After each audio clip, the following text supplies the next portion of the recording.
Thank the ladies who provided our usual excellent cafe today, Lorna and Honor and Heather. Can we just give them a...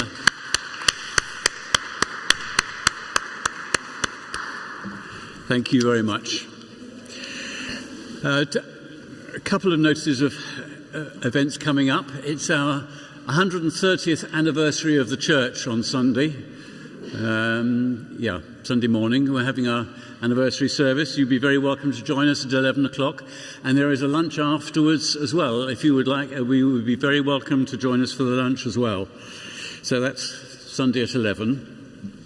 And then on the 29th of March, our next Friday concert is a concert by Litza Tanner, who has been a regular with us and is much appreciated. She's a violinist, and she'll be coming with her accompanist on the 29th of March. So I hope you can make that one. We do rely on your generosity to be able to put these concerts on. So we would ask that you'll be as generous as you are able. After this event, as you leave, there'll be plates for you to make your contribution.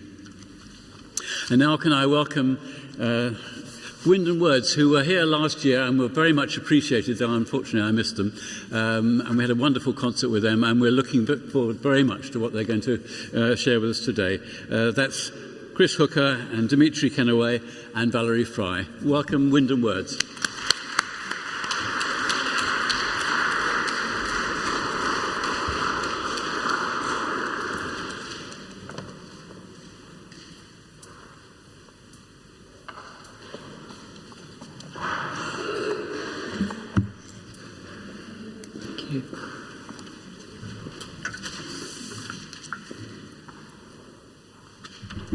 Good afternoon, everyone.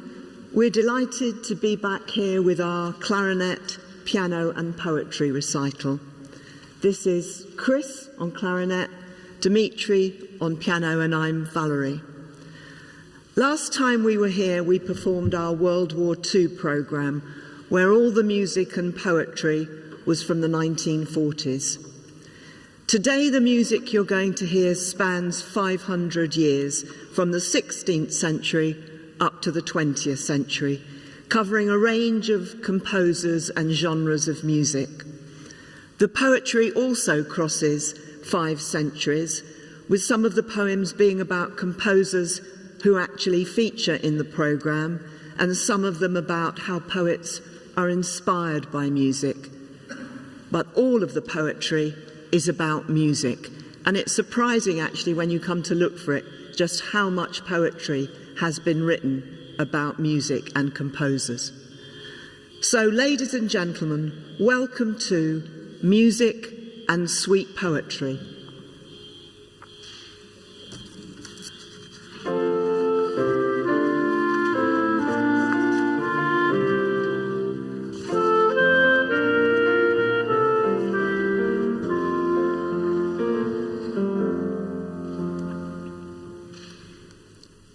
If music and sweet poetry agree, as they must needs, the sister and the brother, then must the love be great twixt thee and me, because thou lovest the one, and I the other. Dowland to thee is dear, whose heavenly touch upon the lute doth ravish human sense. Spenser to me, whose deep conceit is such as passing all conceit needs no defence. Thou lovest to hear the sweet, melodious sound that Phoebus' lute, the queen of music, makes. And I, in deep delight, am chiefly drowned, when as himself to singing he betakes. One God is God of both, as poets feign. One night loves both, and both in thee remain.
Many love music, but for music's sake.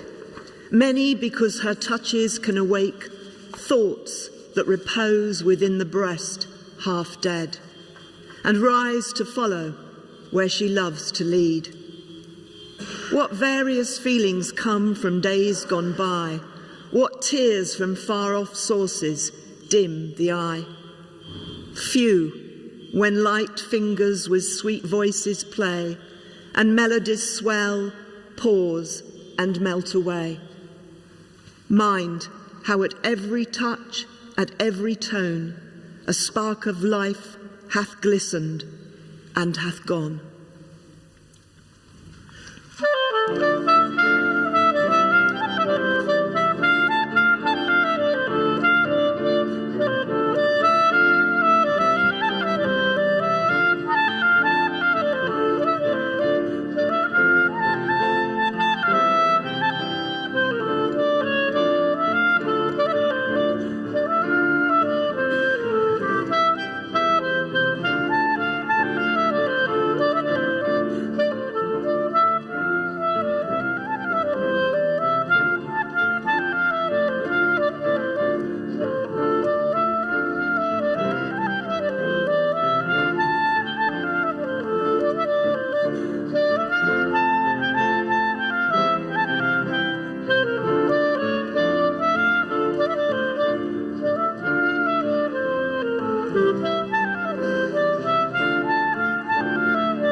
St. Patrick's Day, St. Patrick's Day, O thou tormenting Irish lay, I've got thee buzzing in my brain and cannot turn thee out again.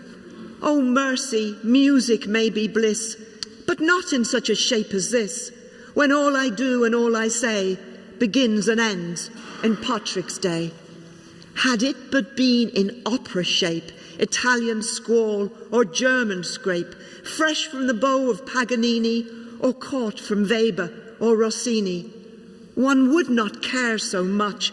But oh, the sad plebeian shame to know an old blind fiddler bore away my senses with St. Patrick's Day. I take up Burke in hopes to chase the plaguing phantom from its place, but all in vain attention wavers from classic law to triplet quavers.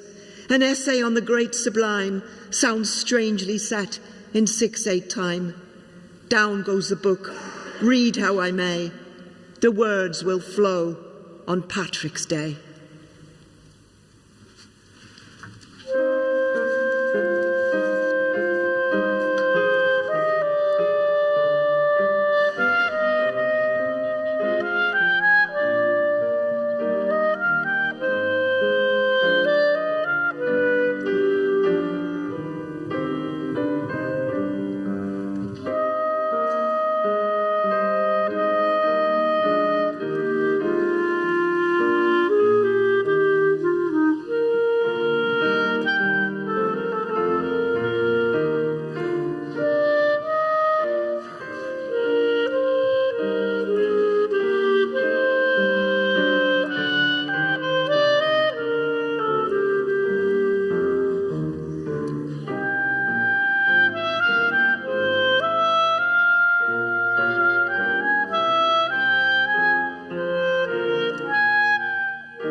cold-hearted death. His wanly glaring eye can pierce his iron ear, forever barred to gentle sounds.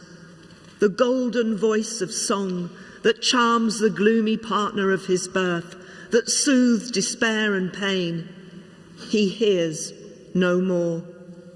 Ere long the heart that heaves this sigh to thee shall beat no more. Ere long on this fond lay which mourns at Handel's tomb.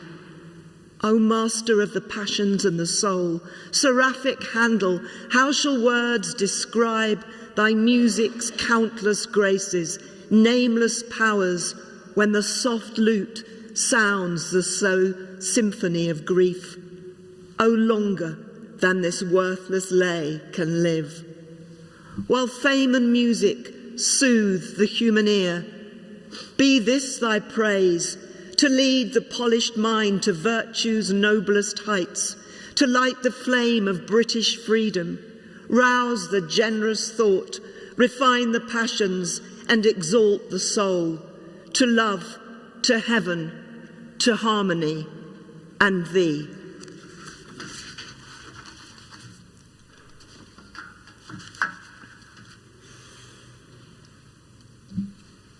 For MS, singing Frühlingsglaube in 1945. Nun muss sich alles wenden. Here are the Schubert lieder. Now begin. First, the accompaniment.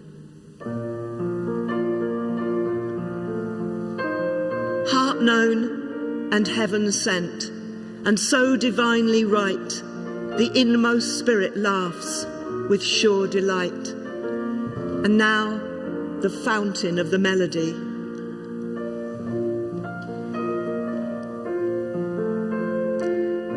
To your forgiven fields I am entered in, spring of my adolescence, spring of the world, where every secret lime leaf is unfurled, where all's made well again, yet more's to be.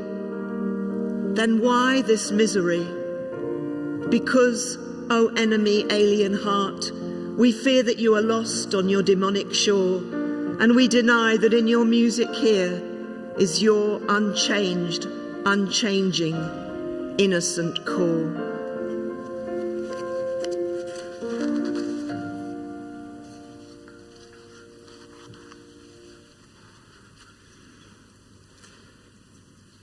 Softly, in the dusk, a woman is singing to me,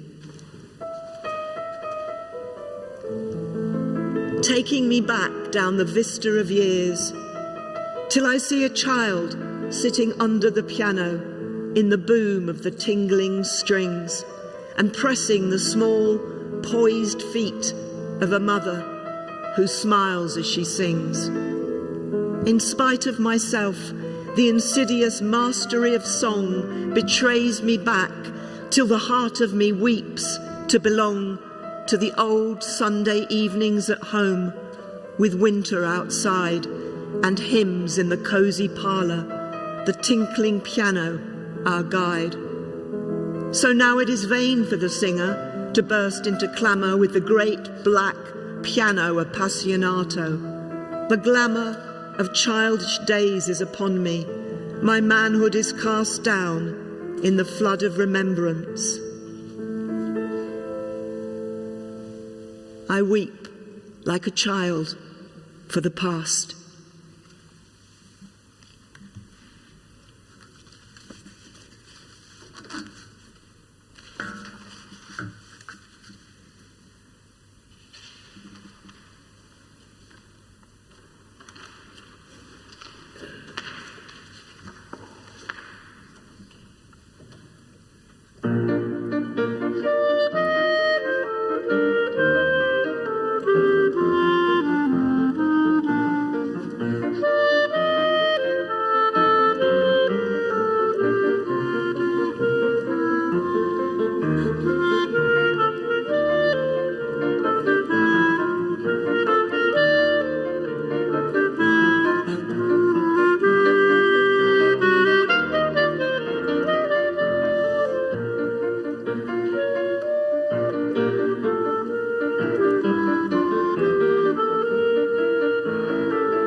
I look back on the promise of my youth, Felix and the Fortunate, and I'm so tired.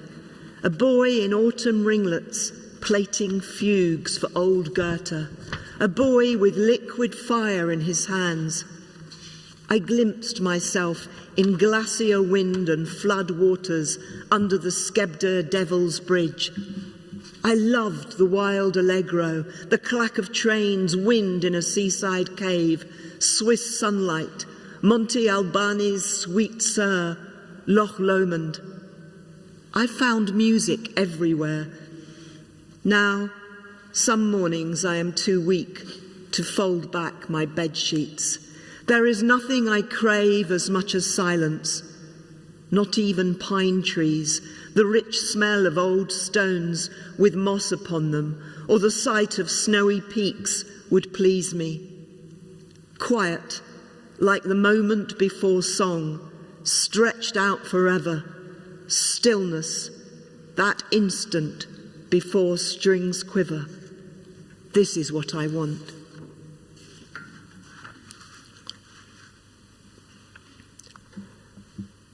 I'll portray you with flutes, oboe and harp, so Schumann to Clara, as I would you.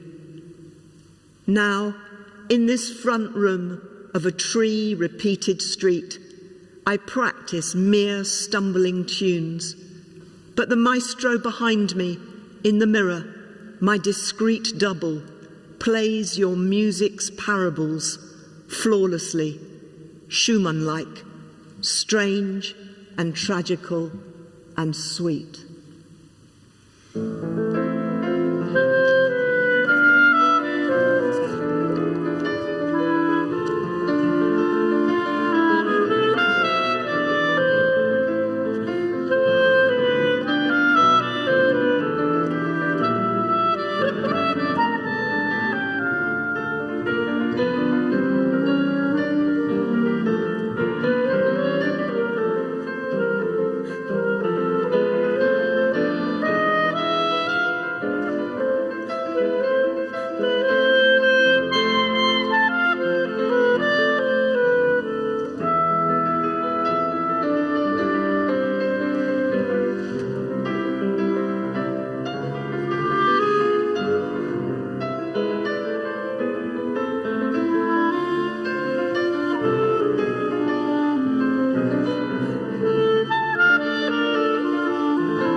Nearing 80, Fauré has found the end of sound.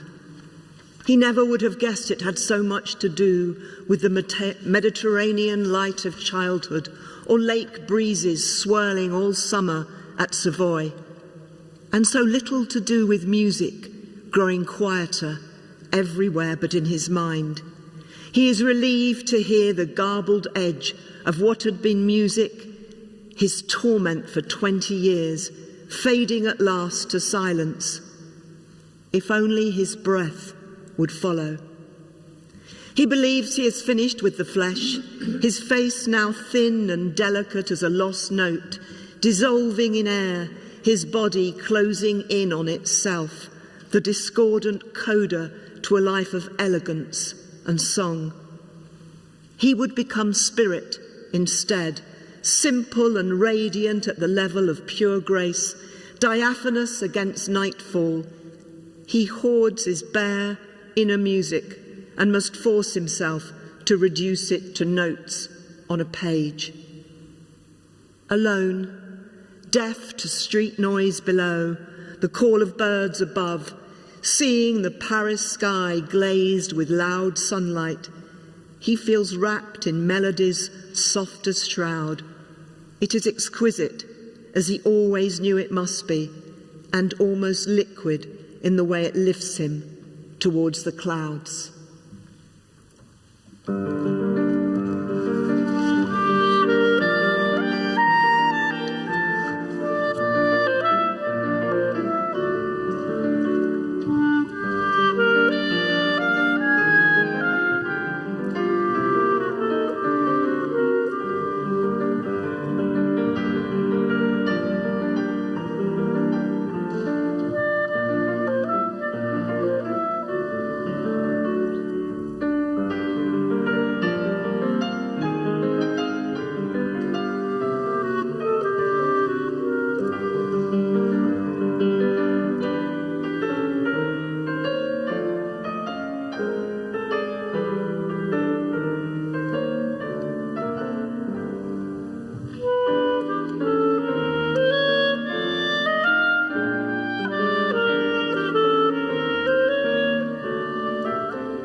Empieza el llanto de la guitarra, se rompen las copas de la madrugada. The weeping of the guitar begins. The goblets of dawn are smashed. Useless to silence it, impossible to silence it. It weeps monotonously as water weeps, as the wind weeps over snowfields. Impossible to silence it. It weeps for distant things, hot southern sands, yearning for white camellias. Weeps arrow without target, evening without morning, and the first dead bird on the branch. O guitar, heart mortally wounded by 5 swords. Corazón malherido por 5 espadas.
What was he doing, the great god Pan, down in the reeds by the river, spreading ruin and scattering ban, splashing and paddling with hoofs of a goat, and breaking the golden lilies afloat with the dragonfly on the river?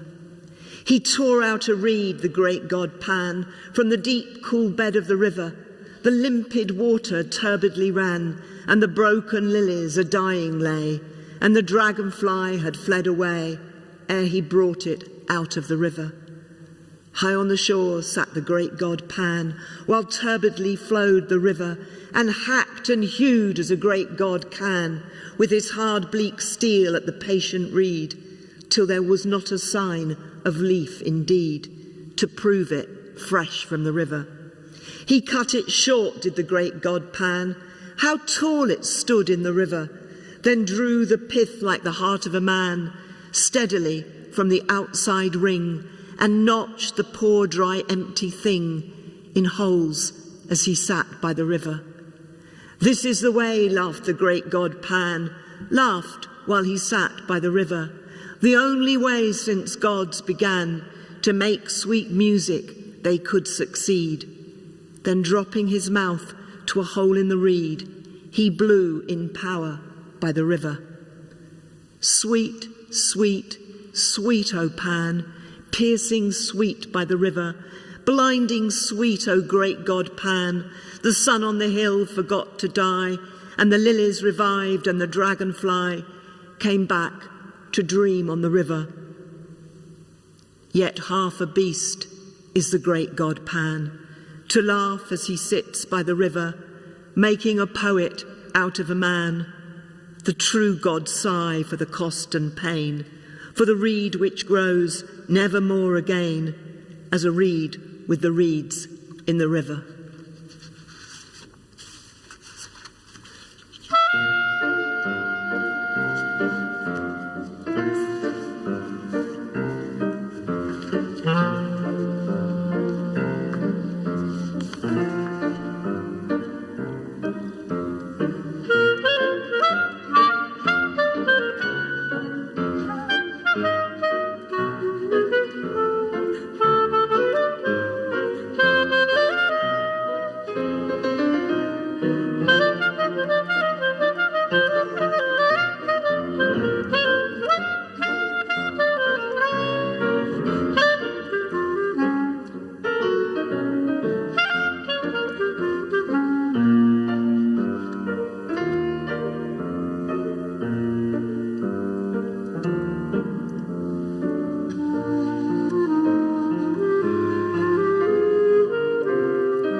it was Adolph Sax, remember, not Saxo Grammaticus, who gets the ovation. And by the time he had brought all the components together, the serpentine shape, the single reed, the fit of the fingers, the upward lift of the golden bell, it was already 1842, and one gets the feeling that it was also very late at night. There is something nocturnal about the sound, something literally horny, as some may have noticed on that historic date, when the first odd notes wobbled out of his studio into the small, darkened town, summoning the insomniacs who were up waiting for the invention of jazz to their windows, but leaving the sleepers undisturbed, evening deepening and warming the waters of their dreams.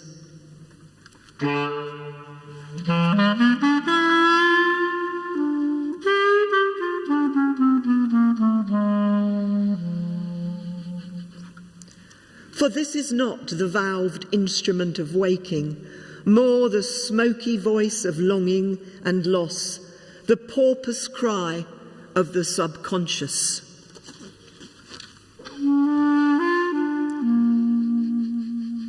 No one would ever think of blowing Reveille on a tenor without irony.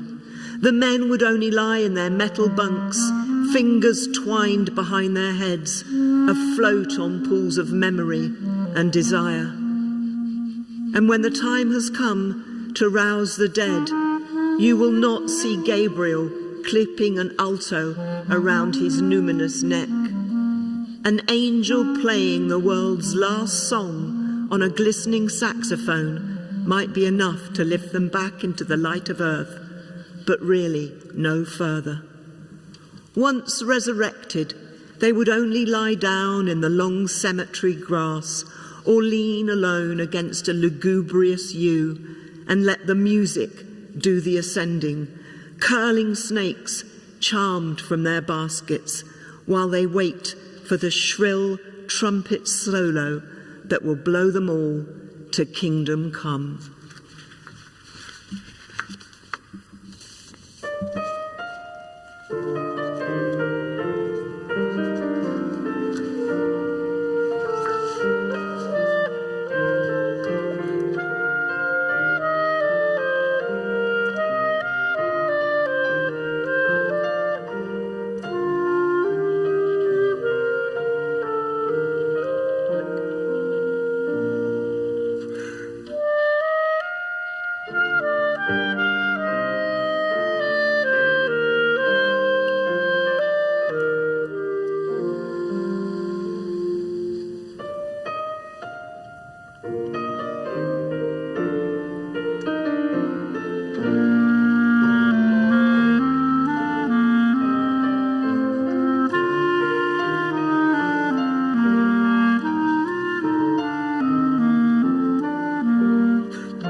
All the others translate.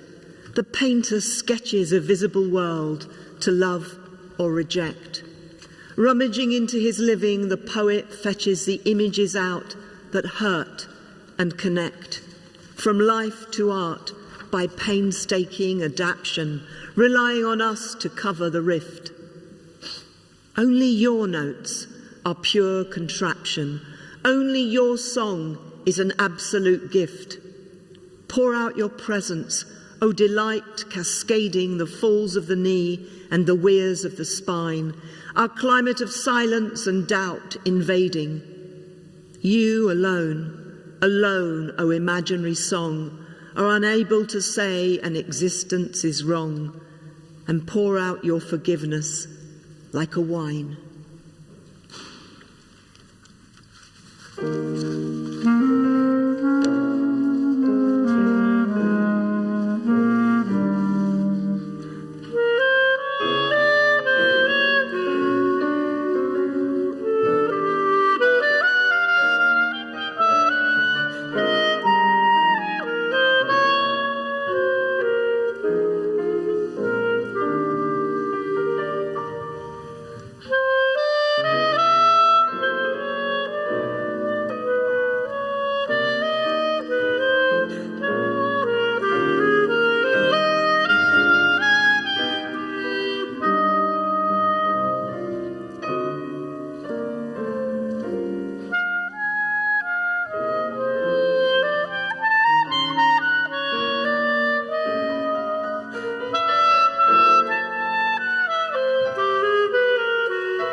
He fell in love with a lady violinist. It was absurd the lengths he went to win her affection.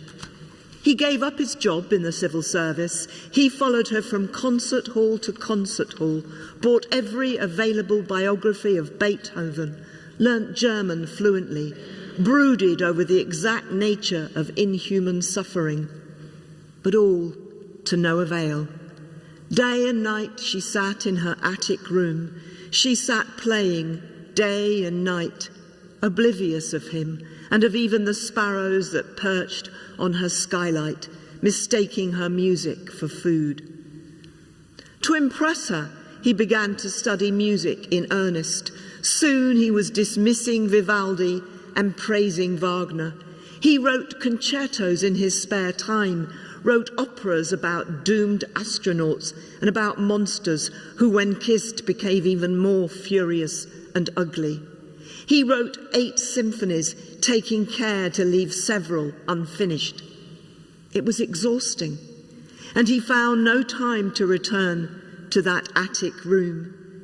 In fact, he grew old and utterly famous, and when asked to what he owed his burning genius, he shrugged and said little, but his mind gaped back until he saw before him the image of the tiny room, and perched on the skylight, the timid skeletons of sparrows still listened on.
When music sounds, gone is the earth I know, and all her lovely things even lovelier grow. Her flowers in vision flame, her forest trees lift burdened branches, stilled with ecstasies. When music sounds, out of the water rise naiads whose beauty dims my waking eyes. Wrapped in strange dreams, burns each enchanted face, with solemn echoing stirs their dwelling place. When music sounds, all that I was, I am. Heir to this haunt of brooding dust I came, and from time's woods break into distant song the swift-winged hours as I hasten along.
Thank you very much, Dimitri, Chris, Valerie, for a wonderful hour of music and poetry. It's been a real delight. Thank you very much indeed. I hope you'll come again. Thank you.